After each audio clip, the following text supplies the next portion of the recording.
Good afternoon and welcome back to another ironic introduction to another video. In the background, I just have some old MCOC and chill video content up so you can watch something while I talk. It's going to be more of a monologue than a rant, but it just makes it easier for me to categorize my videos by title.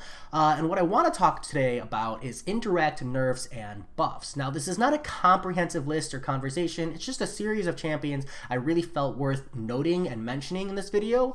But what I mean by indirect nerfs and buffs is when a champion's abilities aren't directly affected. So Kabam isn't saying, oh, this champion gets plus damage or this champion's abilities will no longer work in this way. Indirect is when content in the game changes or is added that adds value to a champion. And there are a lot of instances where it's relatively insignificant. So while it's still an indirect nerf or a buff, it's not really worth mentioning because a champion just being an answer to a node, that's not really a big deal. It's more so when it's prevalent enough to the fact that a champion's value in a tier list rises or drops as a result, and or we see overall widespread disuse or use of a champion as a result of changes in the game. So the first champion I want to talk about is Silver Surfer.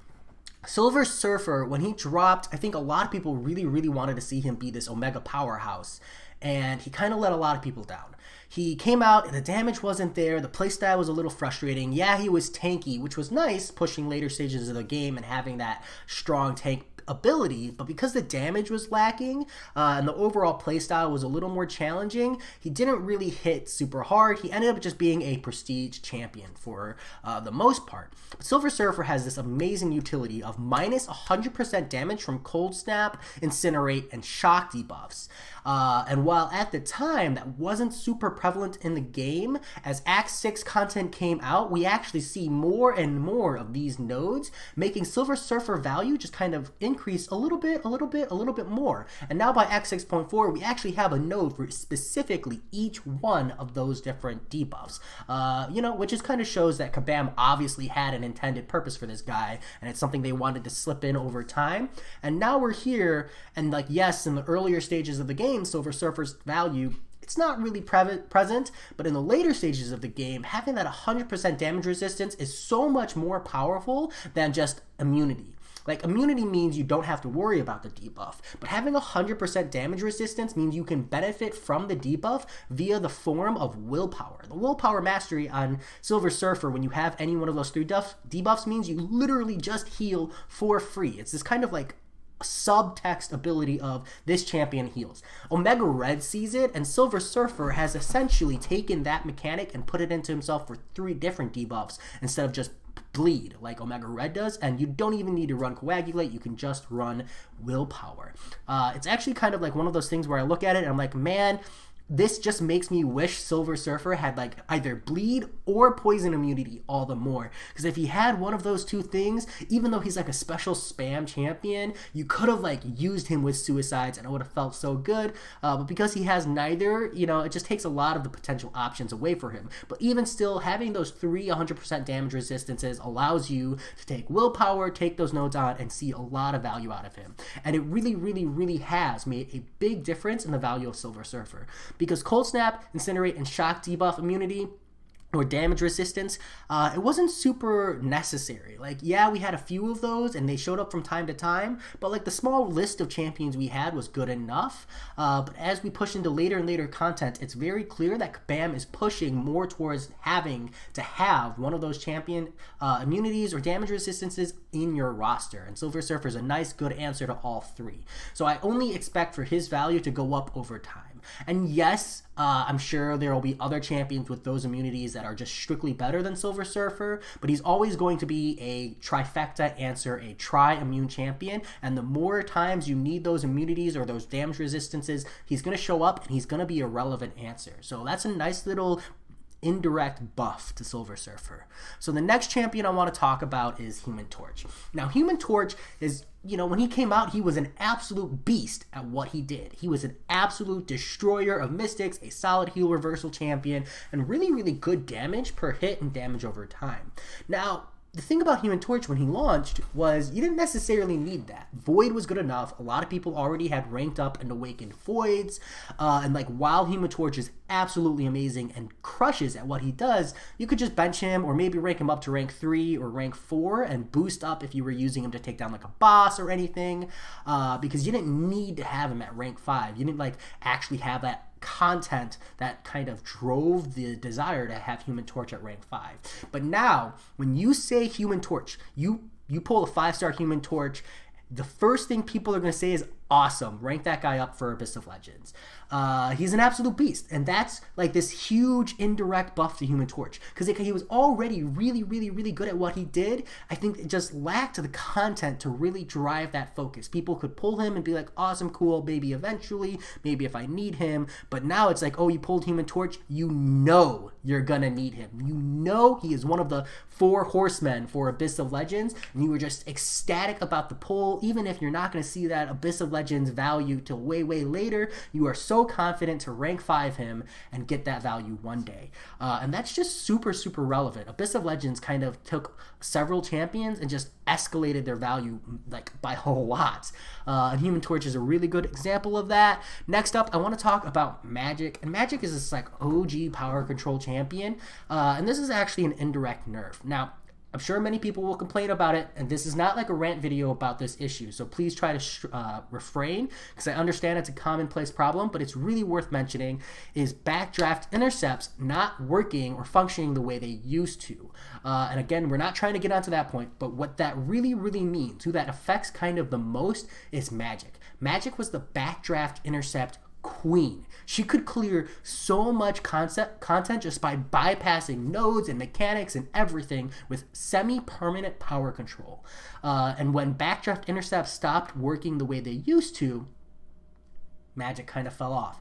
She's still an amazing champion. She still has a lot of great value. She's still amazing, but that kind of loss in reliability, that uptick in amount of skill needed to maximize her play value, because you could no longer rely on a systematic intercept. You had to instead rely on a reactionary based intercept, which means you could get burned really, really, really bad. And getting burned at this stage in the game means you probably die from a 5-hit. And unfortunately, Magik has felt that pain, that indirect nerf, and now people are like, is she even worth ranking up anymore? Even though she's amazing, she's honestly like one of the best power control champions in the game. And that's just an unfortunate reality of changes in the states of the game. Now, if backdraft intercepts go back to the way they used to be, things change, obviously, but at least in this moment, she's feeling the pain of the indirect nerf. After that, I want to talk about Ghost. Now, Ghost is a champion that counters so much content, and it doesn't really matter how much responses to Ghost Kabam puts in the game. She's always going to be super, super viable, but we see a lot of different potential like responses and indirect nerfs to Ghost, because I do feel Ghost having like so much spotlight on her is one of those champions that Kabam does kind of take a hesitation, a kind of like brief pause if they decide to potentially nerf directly. So rather than nerf her directly, we've seen a lot of champions enter this game that counter her as a defender, right? We see Tarax inflicts armor breaks by proximity, Vision Arcus inflicts armor breaks by proximity, Ebony Maw cannot, you essentially can't use Ghost against him because every time you go to crit, it's an automatic miss.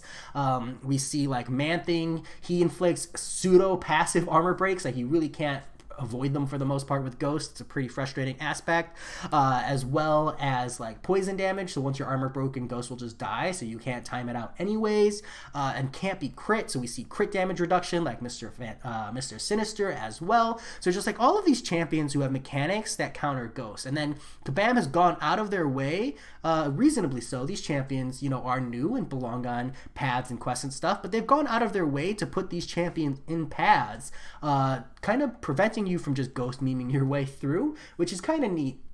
And as a result, Ghost is still one of the top champions in the game, but what it's forced is kind of slotted her off the top of the list. Like, she's still one of the best champions, but now you kind of have to hesitate and think about it when you use her. We also see things like Flow in War, where it's like every time you crit with Ghost, they get a power gain, you know, and because like Ghost's most of her damage is from crits, you're just kind of pseudo-permanently giving power gain to the opponents, which means you either have to bring Hood or use, you know, invulnerability boosts and stuff, and it makes her like not an answer for a lot of fights. And Flow is not always going to be the global node, but it's something to be mindful of when you're using the champion, you know? Personally, like in War, my Ghost is benched. I can't use her.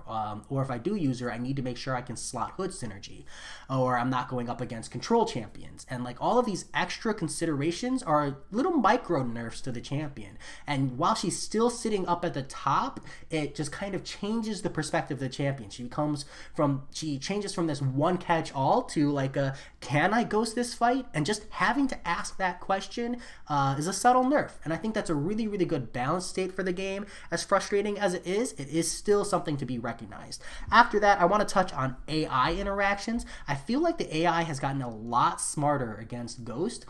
Just something worth mentioning. Now, there's no like full update for this, but it's something that's definitely worth talking about. Is I feel like when you use Ghost, the AI is quicker to dodge back or quicker to do like a one-hit dodge back mechanic, hold block more often so you can't get like a cheeky special intercept off. I just feel overall like there's been enough Ghost data that the AI is more intelligent, and the more difficult it is to play this champion, the less value you can get out of her. You know, just a small thing, kind of an observation more than anything else, but move on to the next champion. We've talked about Ghost too much bias there. Next up is Aegon. Now, Aegon is primarily indirectly buffed, but I think for the first time I really feel like there is a champion that got put out that indirectly nerfed him. So first I'll talk about the indirect buffs, and I think that goes without saying, Labyrinth of Legends and Abyss of Legends are the two biggest chunks of content that like almost demand Aegon.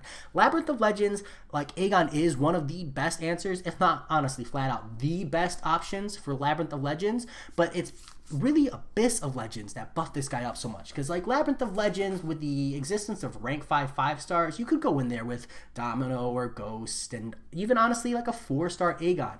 And yeah, it'll cost you more units than using Aegon only, but that's fine. You don't need to do too many paths. It's not a crazy amount of units.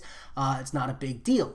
Abyss of Legends, though, has almost necessitated this desire or feeling that you need Aegon to run the content, because there's just so many fights where Aegon is like one of the best options to take down that fight. And what it really is his super high damage output on top of unblockability. Oh, Katarina popped on the screen.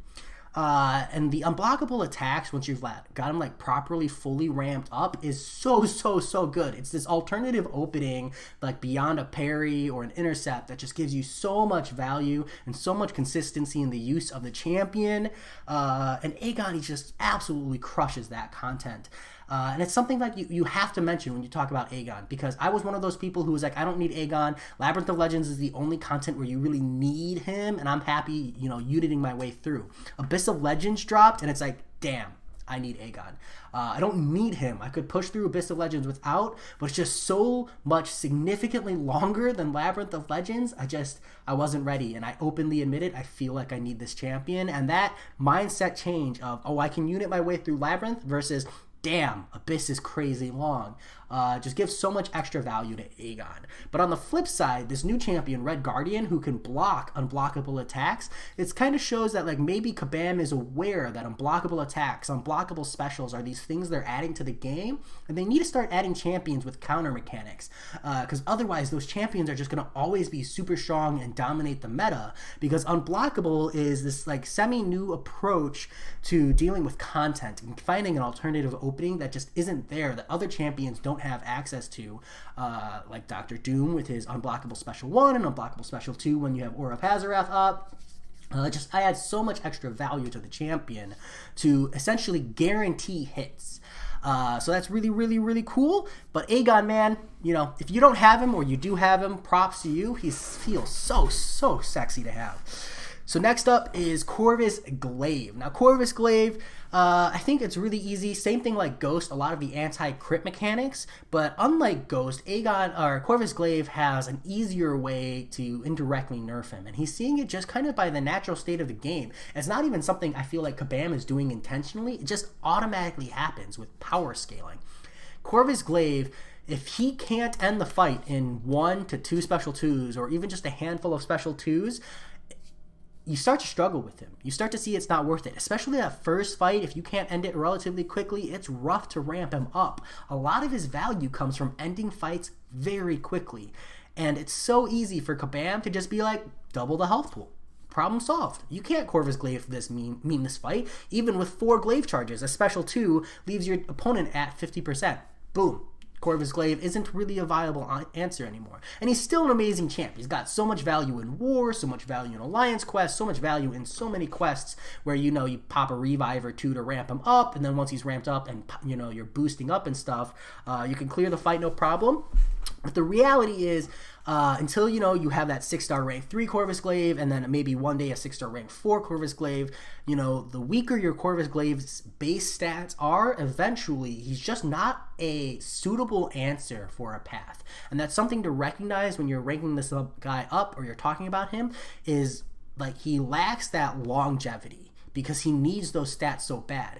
And like there are a lot of champions who don't necessarily need the stats, which is what gives them so much longevity. Captain America Infinity War, like yes, it's nice to have stats, it's nice to have extra damage, but Captain Infinity War, he's tanky enough as is, and you can just get there off of perfect block parry, heavy attack. And like yes, it'll be longer the less stats you have, but that value is cemented in the champion. Corvus Glaive, once you get past that initial burst, which is super stat reliant, he starts to hurt. So that's kind of like a nerf that happens overall. And then finally is Dr. Doom. I've already talked about him quite a bit, but Dr. Doom is one of the best power control champions of the game, and I'm not trying to deny that. But there was a period of time, a relatively brief period of time, where people could ask, Dr. Doom or Clairvoyant? And the answer was, well, if you run Suicides, rank up Claire. And if you don't run Suicides, rank up Dr. Doom. And that was the answer. I was one of those people giving those answers. And now it's Dr. Doom or Clairvoyant. Dr. Doom. Period. That's the answer. That's the better of the 2 rank ups.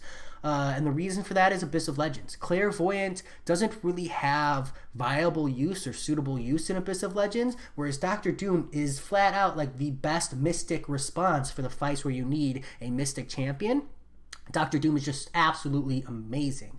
And don't get me wrong, there are a lot of people who, outside of Abyss of Legends, would have made a huge debate between Claire and Dr. Doom, but it was much closer. But after the launch of Abyss of Legends, that definition became very clear and cold cut. Outside of Abyss, it's still debatable, but because of Abyss of Legends, Dr. Doom kind of rose up in the ladder there. And these are things I like to talk about, things I like to think about, things I like to mention. So there are a lot of other champions who feel very similar in regards to this. There are a lot of other champions who can be indirectly nerfed or have been indirectly nerfed or buffed and feel, you know, a shift in their value over time. Because Marvel Consistent Champions is a complex game. It's more than just how much damage a champion does or what utility they offer. It's also about what content Kabam releases. And that's just really, really relevant. So that said, you know, feel free to talk about other champions who see these indirect nerfs and buffs in the comments. I'd love to chat with you all. I'll talk to y'all later. Peace.